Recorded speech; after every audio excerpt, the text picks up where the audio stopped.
امید 5 میرے ذہن میں ایک خیال تھا جسے میں شیئر کرنا چاہتا تھا۔ اس دنیا میں ایک شخص بہت سی مختلف امیدیں اور بہت سے مختلف خوف رکھتا ہے۔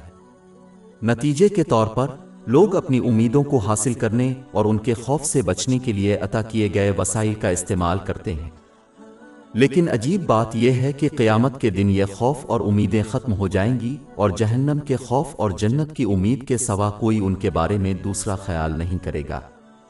یہی وہ حقیقت ہے جس کو صحابہ کرام رضی اللہ عنہ نے سمجھا، اور اس کی ایک بڑی وجہ یہ تھی کہ انہوں نے اپنے طرز زندگی گزاری۔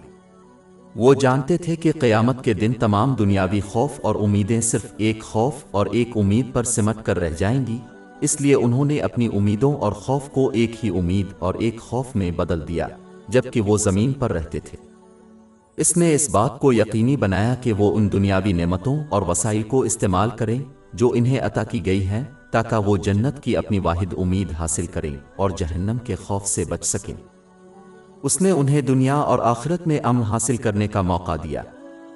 باب 16 النحل آیت 97 جو کوئی نیک عمل کرے گا خواہ وہ مرد ہو یا عورت، حالانکہ وہ مومن ہے، ہم اسے ضرور پاکیزہ زندگی دیں گے اور ان کو ان کے بہترین اعمال کے مطابق ضرور اجر دیں گے۔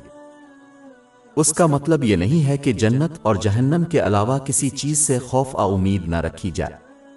اس بحث کا مطلب یہ ہے کہ دنیا میں جن چیزوں سے وہ ڈرتے اور امید رکھتے ہیں ان کی جڑیں جہنم کے خوف اور جنت کی امید میں ہونی چاہئیں۔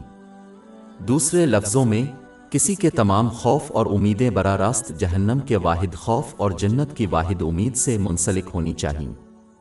باقی تمام اندیشوں اور امیدوں کو ترک کر دینا چاہیے کیونکہ وہ اس دنیا میں غیر اہم ہیں، خواہ یہ کسی شخص کے لیے ظاہر نہ ہوں کیونکہ وہ قیامت کے دن غیر اہم ہوں گے۔